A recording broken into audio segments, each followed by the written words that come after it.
Welcome to the Madhouse. Today I'm going to show you 5 things that you can add to your camera bag that are moderately useful. Now, I'm not talking about memory cards and batteries.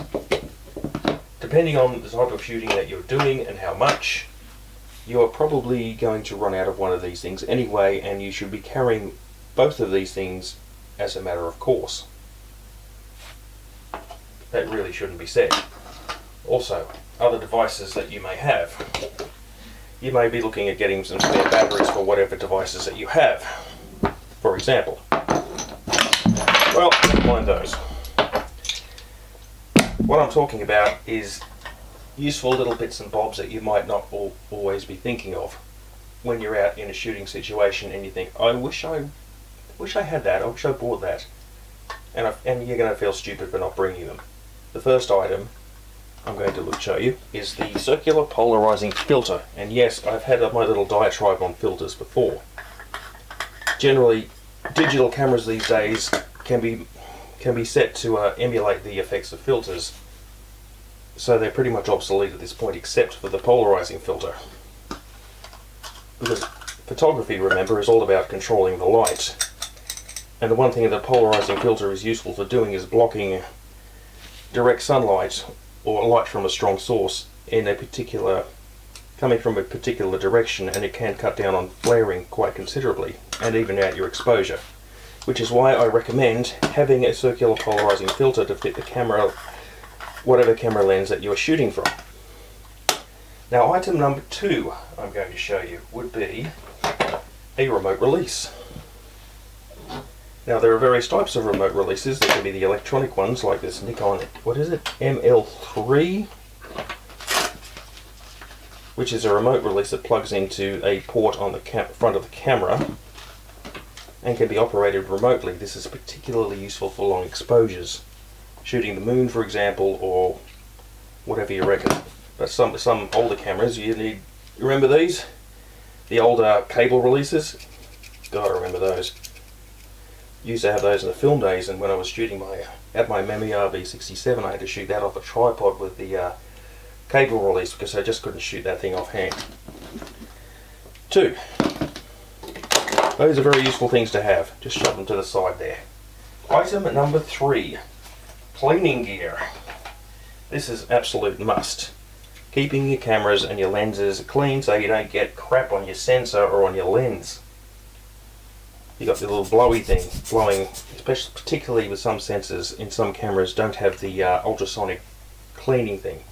Like if you have a Leica rangefinder, you would know this, or maybe an older DSLR that predates the technology, and you absolutely need this. Also, one thing you're going to need, which I forgot to bring for the video, would be a microfiber cleaning cloth, which actually counts as part of the cleaning kit. Also, this brushy thing, this helps. This definitely also, yeah, you make your pictures nice and pretty. I mean, I know you can remove that stuff post-process in Lightroom, but it's just irritating when you look at your photos on the screen and what the absolute crap is that? It's a mote of dust, and it basically ruins the photo. So that's number 2. Let's fuck these off right now. Let's fuck those off right now. Item number, what number are we at? I think it's number 4. Flash. We have a little small flashes. These are particularly useful in carrying in smaller camera bags when a full-size flash unit is just too cumbersome and too unwieldy.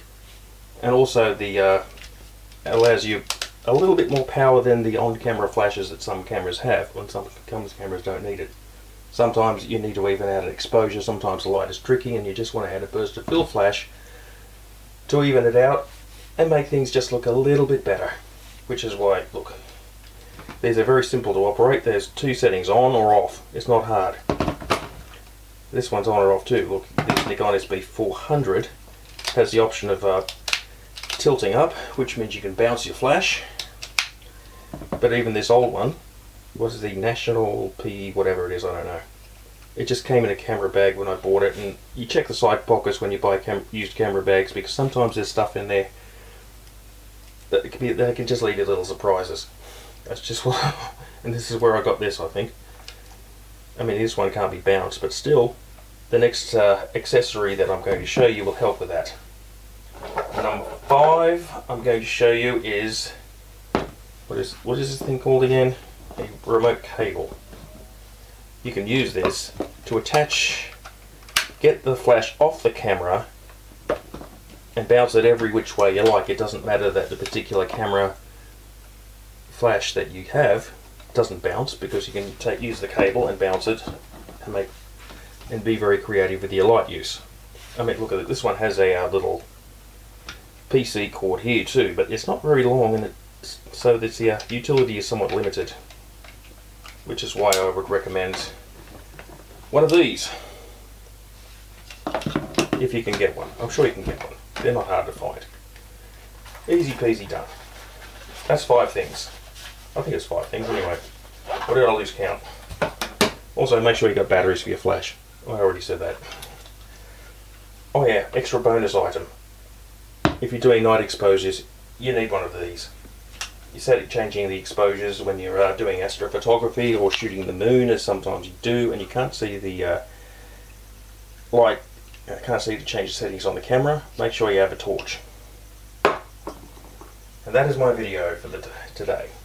This is Madness to the Method, signing off. Please remember to like, share and subscribe, or not, or whatever. Catch you later. Have a good day.